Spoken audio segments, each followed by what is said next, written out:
جمعۃ المبارک کا دن بڑا مبارک دن ہے. اس دن کے بارے میں 28واں سپارہ سورہ جمعہ آیت نمبر 9 کے اندر اللہ تبارک و تعالی ارشاد فرماتا ہے یا ایھا الذین آمنوا اذا نودی للصلاۃ من یوم الجمعہ فاسعوا الی ذکر اللہ وذروا البیع. اے ایمان والو، جب تمہیں اذان دی جائے جمعے کے دن، جب تمہارے کانوں میں پکار آئے کہ مسجدوں سے اذان دی جا رہی ہے، نماز جمعہ کا وقت ہو رہا ہے، فاسعوا الی ذکر اللہ وذروا البیع، تو اپنے کاروباری تجارتی مراکزوں کو بند کر دو، فیکٹریوں سے آفسوں سے نکل جاؤ اور اللہ تبارک و تعالیٰ کے ذکر کی طرف دوڑو.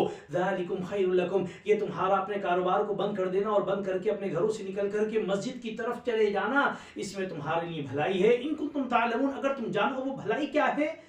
آپ جمعۃ المبارک کے فضائل جب پڑھیں گے تو آپ کو معلوم ہو جائے گا. مسند احمد کی حدیث نمبر 3869 اور 2695 میں آقا علیہ السلام نے فرمایا یہ دن جو ہے وہ تمام دنوں کا سردار ہے. اس دن